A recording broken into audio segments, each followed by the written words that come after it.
अस्सलाम वालेकुम, welcome to my channel all about इन्फोजोन।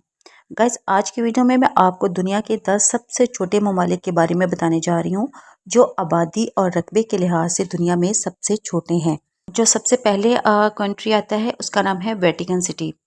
Vatican city का साइज़ 109 एकड़ और आबादी जो है वो 510 है।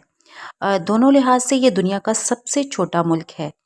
बेशक हजारों लोग वहां जाते हैं और काम करते हैं, लेकिन वेटिकन के मुस्तकिल बाशिंदों की तादाद सिर्फ चंद सौ है। पूरा मुल्क एक दीवार से घिरा हुआ है और इटली के शहर रोम के अंदर वाक़या है। अगरचे ये बहुत छोटा है, Vatican city Roman Catholic church के मरकज़ और पोप की रहायशगाह के तौर पर आलमी सतह पर असर रसूख रखता है। दुनिया भर से आलमी रहनुमा और कैथोलिक वफादार रेवर यहाँ आते हैं ताकि चर्च को सियासी मकासद या रूहानी बरकतों के लिए अपना असर रसूख इस्तेमाल करने की कोशिश करें।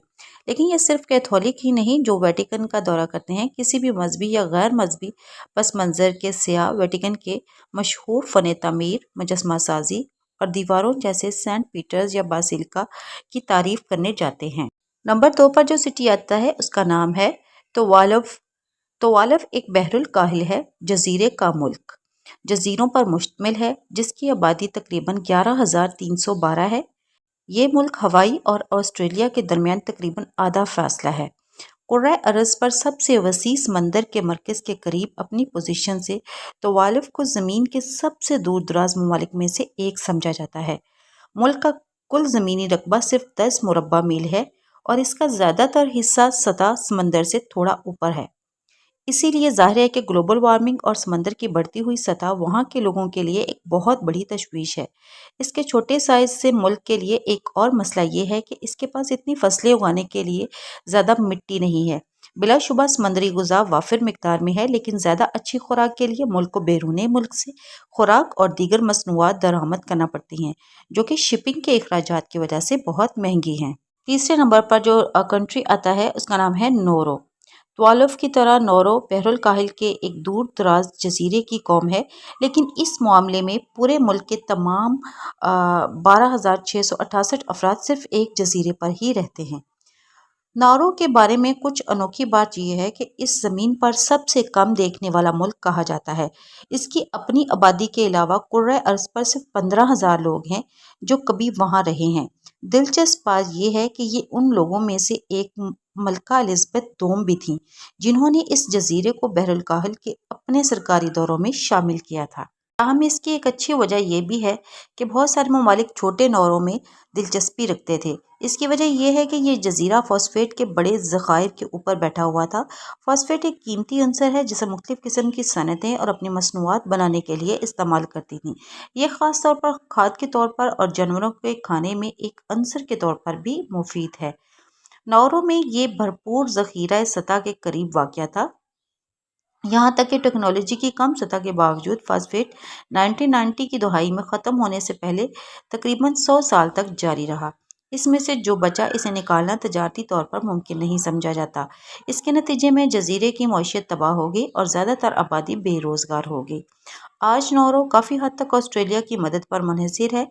अपनी तरफ से ऑस्ट्रेलिया ने नौरो की गैर मुल्की तारकीन वतन की हिरासत की सहूलत के तौर पर इस्तेमाल करते हुए एक मतनाज़ अंदाज में ताल्लुकात से कदर हासिल की है। जजीरे की पूरी आबादी को बहरुल काहिल में किसी बेहतर जजीरे पर मुंतकिल करने के बारे में बरसों से कुछ बातचीत होती रही है, लेकिन अभी तक ये ख्यालात के आसाराइयों के मरहले से आगे नहीं बढ़ सके। चौथे नंबर पर जो कंट्री आता है उसका नाम है पलाओ। बहरुल काहिल के एक और कौम पालाओ में 18,055 अफराद हैं जो तकरीबन 180 मुरबा मील पर मुहित हैं। 340 जज़ायर पर फैल सकते हैं। इसकी इंडोनेशिया और फिलिपाइन के साथ समंदरी हदूद हैं। वहाँ बहुत से लोग अंग्रेज़ी बोलते हैं, लेकिन असल ज़बान पलाओ है जिसका ताल्लुक फिलिपाइन, इंडोनेशिया और मलेशिया की कुछ ज़बानों से है। पालाओ की मईशत काश्तकारी, सियाहत और माहीगीरी पर मबनी है। इन जजीरों में बहुत सी मुनफरिद समंदरी ज़िंदगी मौजूद है जो कि माहौल की सरपरस्ती से मुतालिक जजीरों के रवाज की वजह से नस्लों तक अच्छी तरह से महफूज है। सान मारीनो सान मैरिनो वेटिकन सिटी की तरह एक छोटा आज़ाद मुल्क है जो मुकम्मल तौर पर इटली के अंदर वाक़या है। तकरीबन 33,660 लोग इसे घर कहते हैं, جب اٹلی 1800 کی دہائی میں متحد ہو رہا تھا، بہت سے لوگ جو اتحاد کے مخالف تھے سان مارینو کی طرف بھاگ گئے، جو ایک پہاڑی مقام پر تھا اور حملے سے زیادہ آسانی سے محفوظ تھا۔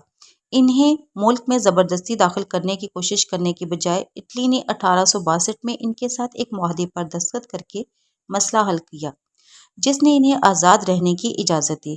حیرت انگیز طور پر سان مارینو دوسری جنگ عظیم کے دوران آزاد اور غیر جانبدار رہنے کے قابل تھا۔ ایک استثناء کے ساتھ، پسپائی اختیار کرنے والے محوری فوجیوں نے سان مارینو سے گزرنے کا فیصلہ کیا اور اتحادی فوجیوں نے ان کا تعاقب کیا، جو چند ہفتوں تک رہے اور پھر چلے گئے۔ آج سان مارینو کا فن تعمیر سیاحوں کے لیے اس کی سب سے پرکشش خصوصیات میں سے ایک ہے۔ دارالحکومت کا قرون وسطیٰ کا تاریخی شہر کا علاقہ یونیسکو کے عالمی ثقافتی ورثے میں شامل ہے۔ موناکو فرانسیسی رویرا پر واقع ایک عالمی شہرت یافتہ شہر ہے۔ اگرچہ یہ آبادی کے لحاظ سے دنیا کے سب سے چھوٹے ممالک میں سے ایک ہے، صرف 36,469 شہریوں کے ساتھ یہ دنیا کا سب سے زیادہ گنجان آبادی والا ملک بھی ہے، کیونکہ یہ سب صرف 499 ایکڑ اراضی پر محیط ہیں۔ اس کے علاوہ اس مائکرو ملک میں ایک سال میں تقریباً 1,60,000 غیر ملکی سیاح آتے ہیں۔ لہٰذا اگر آپ ان سب سے دور رہنا چاہتے ہیں تو یہ یقینی طور پر جانے کی جگہ نہیں ہے۔ یہ سب اس بات پر منحصر ہے کہ آپ کے پاس کتنی رقم ہے، کیونکہ موناکو دنیا بھر سے انتہائی امیروں کے کھیل کے میدان کے طور پر عالمی شہرت رکھتا ہے۔ یہاں کی سڑکیں اعلیٰ درجے کی اسپورٹس کاروں اور لیموزینوں سے بھری ہوئی ہیں اور 5 اسٹار ہوٹلز اور ریسٹورانٹ بہت پہلے سے بک کرائے گئے ہیں۔ موناکو وہ جگہ ہے جہاں آپ جاتے ہیں اگر آپ ہائی اسٹیک کیسینو میں جوا کھیلنا چاہتے ہیں یا دنیا بھر کے مشہور شخصیات، سیاستدانوں، بزنس ٹائکونز اور رائلٹی کے ساتھ مشروبات پینا چاہتے ہیں۔ فرانسیسی، اطالوی اور انگریزی سبھی وہاں بڑے پیمانے پر بولی جاتی ہے، لیکن یقیناً پیسہ رکھنے والوں کے لیے زبان کبھی بھی رکاوٹ نہیں ہوتی۔ لیکٹنسٹائن سوئٹزرلینڈ اور آسٹریلیا کی سرحد پر واقع ایک چھوٹا سا خشکی سے گھرا ہوا ملک ہے، جس کی آبادی 39,327 ہے۔ جرمن اس کی سرکاری زبان ہے، لیکن انگریزی اور فرانسیسی بھی بڑے پیمانے پر بولی جاتی ہے۔ آلپس اپنے محلہ وقوع کی وجہ سے لیکٹنسٹائن کو اس کے خوبصورت پہاڑی مناظر اور پگڈنڈیوں کے نیٹ ورک سے جڑے ہوئے روایتی دیہاتوں کے لیے سراہا جاتا ہے۔ دارالحکومت ووڈز میں لیکٹنسٹائن میوزیم میں اعلیٰ معیار کا جدید اور عصری آرٹ کا مجموعہ ہے۔ پوسٹ میوزیم میں لیکٹنسٹائن کے ڈاک ٹکٹ دکھائے جاتے ہیں، جو اکثر جمع کرنے والوں کے لیے بہت خوبصورت اور قابل قدر ہیں۔ یہ اپنے آپ میں فن کے کام ہیں۔ لیکٹنسٹائن کے لوگوں نے بینکنگ، مینوفیکچرنگ اور سیاحت پر مبنی ایک مضبوط معیشت بنائی ہے اور ان کا بنایا ہوا معیار زندگی کافی بلند ہے۔ مارشل آئلینڈ بحر الکاہل کا ایک ملک ہے جو 5 جزائر اور 29 مرجانوں پر مشتمل ہے، جس کی آبادی 41,569 ہے۔ دنیا کے تمام ممالک میں سے مارشل جزائر میں پانی پر مشتمل اپنے علاقے کا سب سے زیادہ 97.87% ہے۔ 1520 کی دہائی میں جب ہسپانوی اور پرتگالی پہنچے تو ان جزیروں کو سب سے پہلے یورپیوں نے دریافت کیا۔ اسپین نے جزائر کا کنٹرول سنبھال لیا، لیکن بعد میں ان میں سے کچھ جرمنی کو فروخت کر دیے۔ وہ پہلی جنگ عظیم کے بعد جاپان اور دوسری جنگ عظیم کے بعد امریکہ کے زیر اہتمام تھے۔ جزائر میں سے ایک بکنی ایٹول بدنام زمانہ کیسل براوو جوہری ٹیسٹ سائٹ بن گیا، جو آج بھی تابکار ہے۔ اگرچہ مارشل جزائر اپنی قدرتی خوبصورتی اور سمندری مسکن کے طور پر انمول ہیں، ان کے پاس قابل برآمد قدرتی وسائل بہت کم ہیں، اس لیے معیشت کا انحصار غیر ملکی امداد پر ہے۔ کچھ زرعی فصلیں جو مقامی طور پر پیدا کی جاتی ہیں وہ ہیں ناریل، ٹماٹر، خربوزہ، نارو، بریڈ فروٹ، پھل، خنزیر اور مرغیاں۔ وہ کھوپرا اور دستکاری کی اشیاء، ٹونا پروسیسنگ اور سیاحت سے بھی آمدنی حاصل کرتے ہیں۔ سینٹ کٹس اینڈ نیوس 2 جزیروں پر رہنے والے 47,657 لوگوں کا ملک ہے۔ ہم آپ کو اندازہ لگانے دیں گے کہ ان کے نام کیا ہیں، جس کا کل رقبہ 101 مربع میل ہے۔ आबादी और ज़मीनी रकबा दोनों में ये मगरबी निसफ कुरा का सबसे छोटा मुल्क है और ये अपनी आज़ादी हासिल करने वाला निसफ कुरा का सबसे हालिया मुल्क है। 1983 से कुछ पहले जजीरे थे जिन्हें यूरोपियों ने नौ आबादियात बनाया था, इसलिए इन्हें वेस्ट इंडियंस की माँ कॉलोनी का लक़्ब दिया गया है। सेंट किट्स और नेविस पहले बरतानवी कॉलोनियाँ थीं और अब जबकि वो आज़ाद हैं, उन्होंने अब भी बरतानवी बादशाह को अपने सरबराह ममलकत के तौर पर बरकरार रखने का इंतखाब किया है। ज़्यादातर कैरेबियन ममालिक की तरह सेंट किट्स और नेविस की सकाफ़त अफ्रीका के असरात को ज़ाहिर करती है। यूरोप, लातीनी अमेरिका और यूरोपियन कैरेबियन मौसीकी, रक्स, कहानी और खाना हर जजीरे पर मुनफरिद सकाफती फ्यूजन का हिस्सा है। सेंट किट्स और नेविस में कई तारीखी मकामात हैं, जिनमें वर्मस्टोन हिल फोर्ट्रेस नेशनल पार्क भी शामिल है, जो कि यूनेस्को के आलमी सकाफती विरसे की जगह है।